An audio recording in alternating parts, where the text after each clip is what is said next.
A paz do Senhor a todos, eu sou o presbítero Fabiano Estevão e estamos aqui para mais uma aula de Escola Bíblica Dominical. Hoje nós vamos estar falando da lição de número 3 do dia 19 de julho de 2026, será ministrada presencialmente nas igrejas no dia 19 próximo então. Convido você a ficar até o final desse vídeo, já agradecendo você que está aqui, e continue até o final do vídeo para juntos aprendermos da palavra do Senhor. Se você gostar do conteúdo, dê um joinha, compartilhe, comente, e assim nós vamos juntos crescendo na graça e no conhecimento da palavra do Senhor Jesus. Eu quero, neste momento, então, falar sobre o tema desta lição, que é a graça que alcança todas as nações. A lição de número 13. O textuário é: porque pela graça sois salvos por meio da fé, e isso não vem de vós, é dom de Deus. Está em Efésios, no capítulo 2, e o versículo 8. A verdade prática, então, diz: é pela graça que somos alcançados, perdoados e reconciliados com Deus. Então já está aí nosso texto áureo, que diz que é pela graça que nós somos salvos, e a verdade prática, que nos diz que somos alcançados, perdoados, reconciliados com Deus pela graça do nosso Senhor e Salvador Jesus Cristo. A leitura bíblica em classe se encontra em Atos dos Apóstolos, no capítulo 15, os versículos 1 ao 5, e depois os versículos 28, 29 e os versículos 36 ao 39, que diz assim a leitura: então, alguns que tinham descido da Judéia ensinavam assim os irmãos: se vos não circuncidardes conforme o uso de Moisés, não podeis salvar-vos. Tendo tido Paulo e Barnabé não pequena discussão e contenda contra eles, resolveu-se que Paulo, Barnabé e alguns dentre eles subissem a Jerusalém aos apóstolos e aos anciões sobre aquela questão. E eles, sendo acompanhados pela igreja, passaram pela Fenícia e por Samaria, contando a conversão dos gentios, e davam grande alegria a todos os irmãos. Quando chegaram a Jerusalém, foram recebidos pela igreja e pelos apóstolos e anciãos, e lhe anunciaram quão grandes coisas Deus tinha feito com eles. Alguns, porém, da seita dos fariseus, que tinham crido, se levantaram dizendo que era mister circuncidá-los e mandar-lhes que guardassem a lei de Moisés. Na verdade, pareceu bem ao Espírito Santo e a nós não vos impor mais encarga algum, senão estas coisas necessárias, que vos abstenhais das coisas sacrificadas aos ídolos, e do sangue da carne sufocada e da fornicação. Destas coisas fareis bem, se vos guardardes, bem vos vá. Alguns dias depois, disse Paulo a Barnabé: tornemos a visitar nossos irmãos por todas as cidades, em que já anunciamos a palavra do Senhor, para ver como estão. E Barnabé aconselhava que tomassem consigo a João, chamado Marcos, mas a Paulo parecia razoável que não tomassem consigo aquele que desde a Panfilha se tinha apartado deles e não os acompanhou naquela obra. E tal contenda houve entre eles, que se apartaram um do outro. Barnabé, levando consigo a Marcos, navegou para Chipre. Aí está então a nossa leitura bíblica em classe, aonde é o texto base para esta lição, né, que tem um tema muito interessante, que fala a graça que alcança todas as nações, né? Foi esse o objetivo de Jesus ter morrido na cruz. Esse é o objetivo central da Bíblia, é salvar todo aquele que creia em Deus, que reconheça Jesus como seu único e suficiente Salvador. Nós já falamos em lições, inclusive do trimestre passado, que embora o Senhor fez uma aliança, um pacto com Israel, né, mas o Senhor sempre teve como propósito que o povo de Israel servisse como modelo para as outras nações, porque o Senhor sempre quis salvar todos que se chegassem a Ele para adorá-lo e reconhecê-lo como Senhor e obedecê-lo. Então, a nossa lição de hoje vai falar sobre isso, a graça que alcança todas às nações, né? Lembrando que a igreja estava no início aqui, estava se formando, poucos anos, né, da partida do Senhor Jesus Cristo, e então a igreja ainda precisava resolver acertar algumas questões que iam surgindo, e não é diferente nos dias de hoje também. Precisamos sempre estar ajustando algumas coisas que vão surgindo. É assim que a igreja cresce, se firma, se fortalece e se blinda das heresias e daquilo que pode nos afastar da sã doutrina da palavra do Senhor. A introdução da nossa lição diz assim: a expansão do evangelho entre os gentios trouxe grande alegria à igreja, mas também revelou um dos primeiros desafios doutrinários do cristianismo. Com o retorno de Paulo e Barnabé à Antioquia da Síria, após a evangelização da Ásia Menor, surgiu uma controvérsia que ameaçava a unidade da fé. A salvação estaria condicionada à observância da lei de Moisés? Cristãos oriundos do farisaísmo passaram a exigir a circuncisão dos gentios convertidos, provocando um debate decisivo sobre a natureza da graça diante dessa crise. A igreja buscou discernimento espiritual e fidelidade às escrituras, culminando numa decisão importante no Concílio de Jerusalém, que mostrou que a graça de Deus alcança todas as nações. Então aqui está a nossa introdução, né? Que é exatamente sobre isso que a lição vai tratar, né?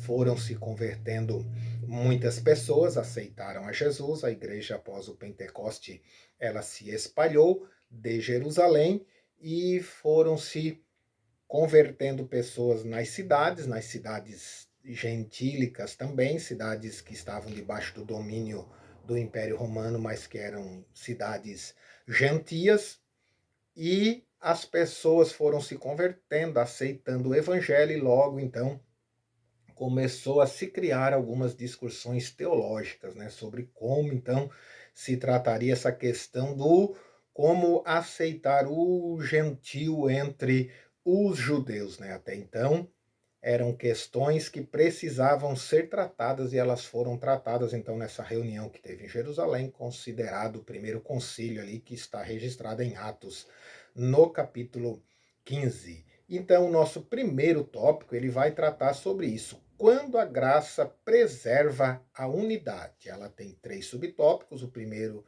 fala sobre o concílio de Jerusalém. O segundo, o relatório de Pedro. O terceiro, o relatório de Paulo e Barnabé. E também tem um quarto tópico, né? O discurso de Tiago. Então vai falar exatamente sobre isso, porque foi a ordem com que aconteceu, né? Pedro relatou como Deus fez grandes maravilhas. Ele viu Deus fazer grandes maravilhas entre os gentios. Paulo e Barnabé também fazem o relatório deles, dos milagres, das conversões, das curas, do crer no evangelho do Senhor Jesus, que eles também pregaram e testemunharam. E então Tiago dá ali o seu parecer, né, que foi provavelmente um parecer que a igreja teve ali na reunião, e assim a graça de Deus preservou a unidade da igreja. O Concílio de Jerusalém, realizado entre os anos 48 e 50, o concílio reuniu apóstolos, presbíteros e a igreja para tratar da controvérsia levantada pelos judaizantes, que defendiam a circuncisão como requisito para a salvação, né? Então, esse foi o grande motivo desse concílio, né? Porque alguns que se converteram, eles creram em Jesus, mas eram fariseus, praticantes, né, zelosos, e eles então entendiam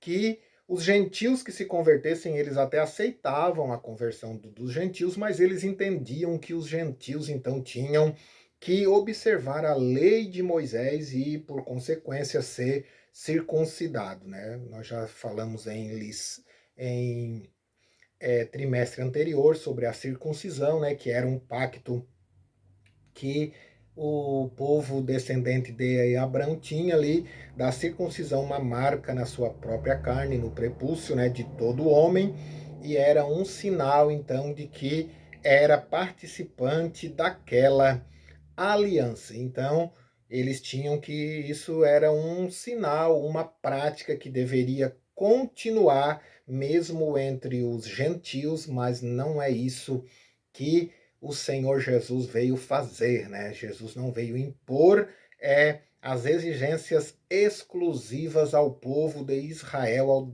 aos demais povos, mas sim aquilo que realmente implicava na salvação, na redenção, no servir a Ele de todo o coração. Esses homens aqui achavam que deveria também se observar a lei de Moisés, né? Estavam falando mais aqui nos preceitos, 613 preceitos que existiam a ser observados na lei de Moisés, mas isso invalidaria a nova aliança, então invalidaria o sacrifício de Jesus na cruz do Calvário, porque Jesus estabeleceu uma nova aliança, né, através da sua carne rasgada na cruz do Calvário e do seu sangue derramado por nós. Então, esta foi o motivo desse concílio que veio a ter em Jerusalém. Então, Pedro, né, o tópico 2 diz o relatório de Pedro. Pedro relembra de sua experiência na casa de Cornélio, mostrando que Deus concedeu o Espírito Santo aos gentios mediante a fé e não por obras da lei.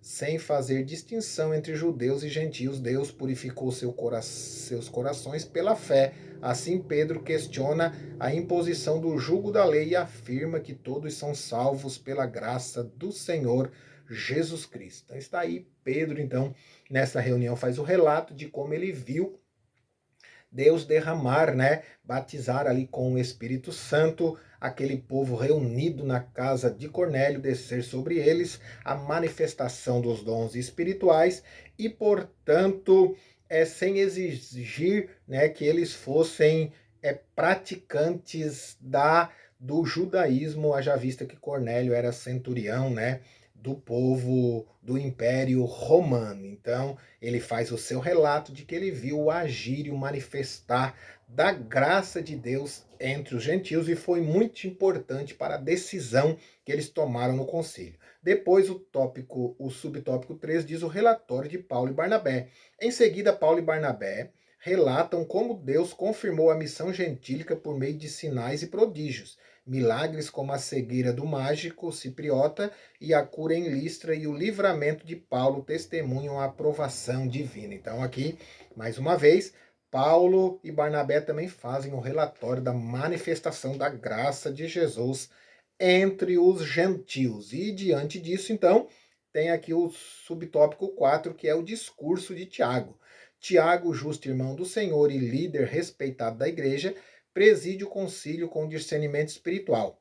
Após ouvir os testemunhos, reconhece que Deus visitou os gentios para formar dentre eles um povo para o seu nome, fundamenta sua proposta nas Escrituras quando cita Amós, mostrando que a inclusão dos gentios já fazia parte do plano redentor. Assim afirma que a missão gentílica não contradiz a revelação, mas a cumpre.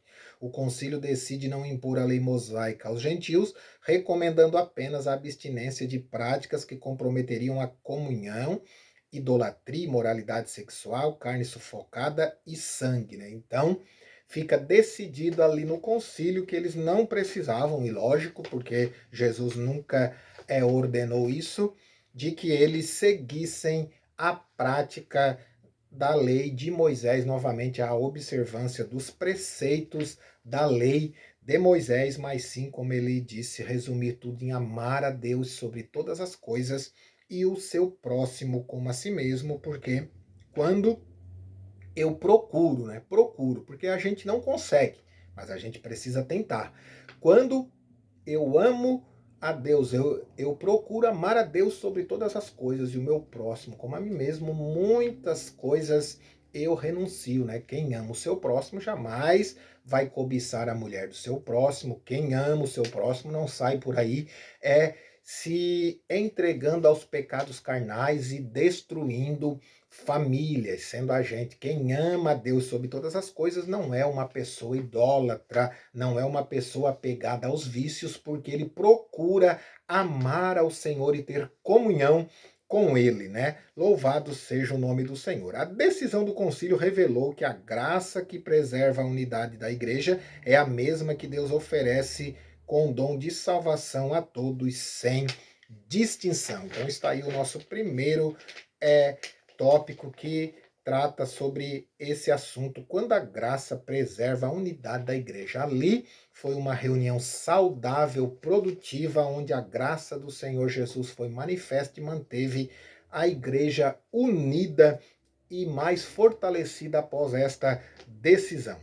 O tópico 2 vai dizer um presente para salvação, um presente de salvação para todos, né? Então o que é esse presente de salvação para todos? O que é a graça de Deus? Essa graça foi preservada nesta reunião, a unidade da igreja. Então, o que é esta graça? A palavra graça significa favor, bondade, dom imerecido. No Novo Testamento, a graça descreve a iniciativa soberana de Deus em salvar o ser humano não por obras ou méritos, mas por amor e misericórdia. Efésios capítulo 2 e versículos 8 e 9 está registrado isso. Então, precisamos entender que a salvação é um presente que Deus nos deu, né? Foi decisão dele nos salvar, foi decisão dele se doar por nós, louvado seja o nome do Senhor, e nós não merecíamos, continuamos não merecendo, é somente pela graça de Jesus que nós somos salvos, por isso é um presente, está em nós, aceitar ou não esse presente do Senhor Jesus, mas não há mérito em nós, senão o fato de nós aceitarmos ou não este presente. O subtópico 2 diz Jesus Cristo como a manifestação da graça. A graça alcança sua plena expressão na pessoa e na obra de Jesus Cristo. Por amor, ele se fez pobre para nos enriquecer espiritualmente. Em Cristo, a graça não apenas perdoa, mas justifica e transforma, conduzindo o crente a uma vida santa e piedosa.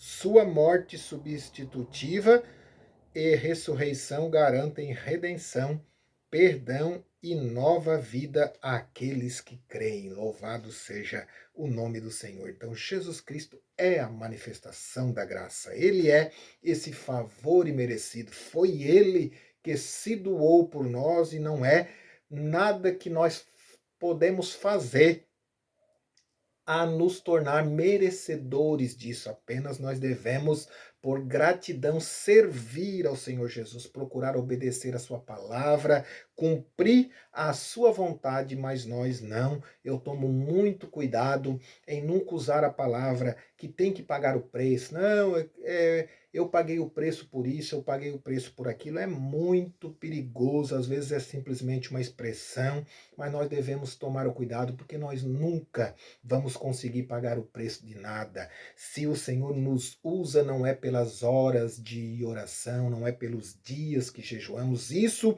faz parte, nós devemos buscar a nossa santificação para nós vencermos no nosso dia a dia, mas tudo isso é somente pela graça do Senhor Jesus, pelo seu favor imerecido. O subtópico 3 diz: a graça é para todos os povos, sem exceção. O Concílio de Jerusalém confirmou que a salvação não exige a observância da lei mosaica, né? Então, é o que nós já tratamos, isso é sem distinção, é para todos os povos, línguas e nações. A graça do Senhor Jesus é manifesta a todos os homens. Todo aquele que invoca o nome do Senhor será salvo. Romanos 10 e o versículo 13. Esta graça universal deve ser recebida pela fé em Jesus Cristo, único Salvador, né? Somente através de Jesus e somente pela sua graça nós somos salvos.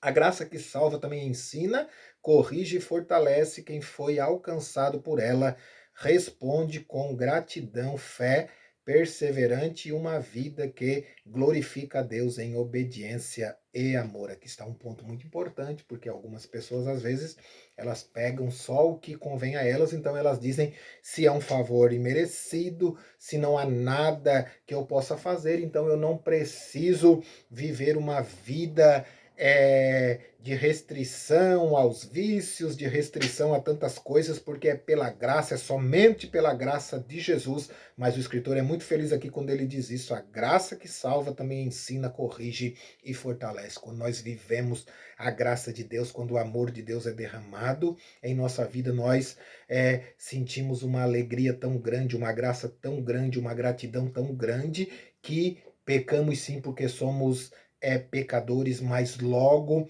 somos corrigidos porque nós nos sentimos constrangidos a não entristecer este que operou em nossas vidas tão gloriosa graça, nos dando a salvação. Então a graça de Deus, ela nos corrige e nos fortalece, nos para nós termos uma vida de fé e perseverança na presença do Senhor, para que a nossa vida glorifique ao Senhor. E o tópico 3, então, diz: crescendo na graça. Como nos aproximar, então, do trono da graça?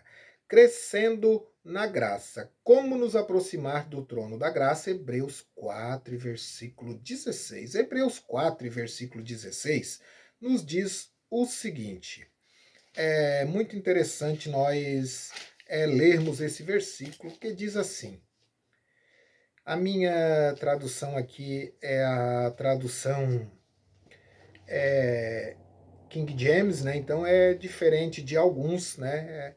Mas ela diz assim: acheguemo-nos, portanto, com ousadia ao trono da graça, para alcançarmos misericórdia e acharmos graça para auxílio em momentos de necessidade. Então, a lição diz aqui como nos aproximar do trono da graça. Assim, o acesso ao trono da graça ocorre com confiança, não fundamentada em méritos humanos, mas na obra redentora de Cristo, que removeu a barreira do pecado. Hebreus 10, 19 ao 22 e Efésios capítulo 3 e o versículo 12. Efésios capítulo 3 e versículo 12 eu também gostaria de ler com os irmãos, que diz assim: portanto, peço-vos que não desfaleçais por minhas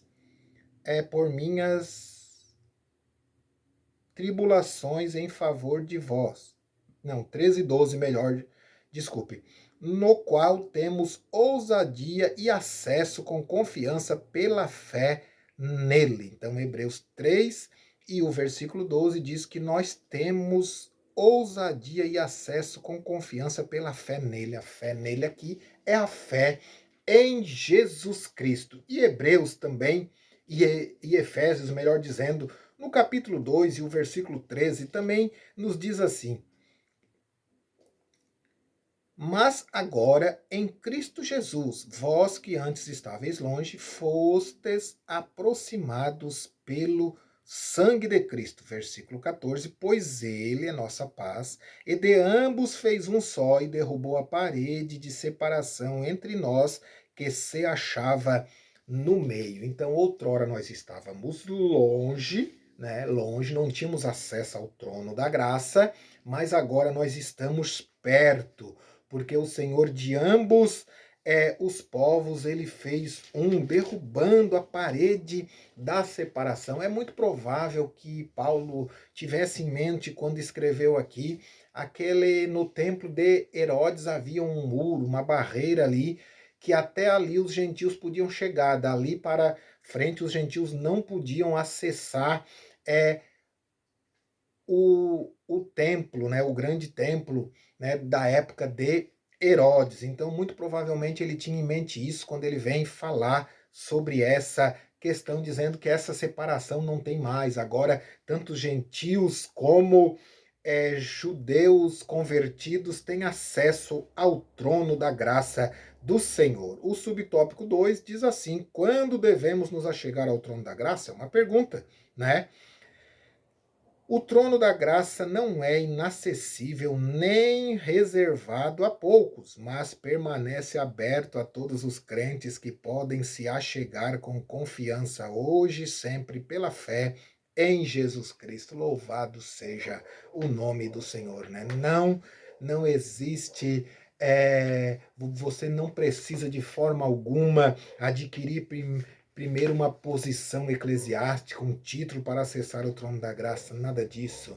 É só você clamar ao Senhor Jesus que você tem acesso ao trono da graça, procurar reconhecê-lo como único, suficiente Salvador, entregar sua vida a Ele, ter a confiança que Ele é poderoso para lhe ouvir, porque você tem esse acesso agora ao trono da graça e isso não faz restrição nenhuma a povos e nem a sua posição, mas você precisa somente confiar e chegar ao trono da graça. Subtópico 3, o que recebemos ao nos achegarmos ao trono da graça, ao nos aproximarmos de Deus, recebemos misericórdia, perdão, fortalecimento espiritual e capacitação para viver segundo a sua vontade.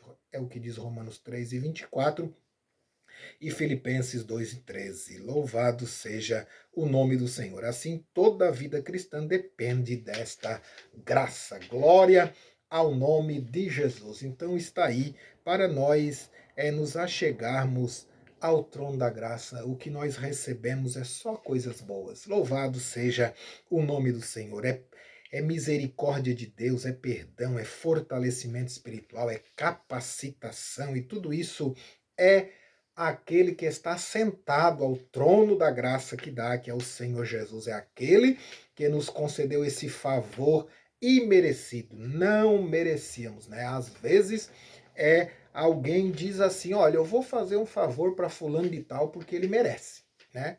Talvez você já disse isso: olha, eu vou fazer tal coisa para aquela pessoa, eu vou dar um presente para aquela pessoa porque ela merece.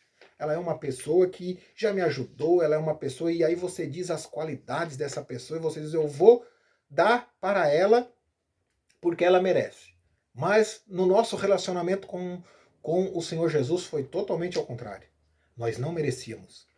Nada que a humanidade fez justificasse ou continua justificando o favor de Deus sobre as nossas vidas. Nós não merecíamos, nós não merecemos, mas é o trono da graça, é aquele que está sentado nesse trono que decidiu nos abençoar, e quando nós nos chegamos a ele, nós recebemos misericórdia, perdão, somos fortalecidos espiritualmente e assim caminhamos com alegria até a vinda do Senhor Jesus Cristo. Que você possa ficar com esta lição, né, e receber esta palavra para o seu crescimento espiritual, a graça que alcança todas as nações. Então essa graça também nos alcançou. A conclusão diz assim, resumindo: o Concílio de Jerusalém reafirmou que a salvação é exclusivamente pela graça, abrindo caminho para a expansão universal do Evangelho. Desse modo, esse marco histórico ensina que a Igreja deve enfrentar desafios doutrinários com fidelidade bíblica, humildade pastoral e plena dependência do Espírito Santo, cumprindo sua missão entre todas as nações. Está aí então a conclusão dessa lição.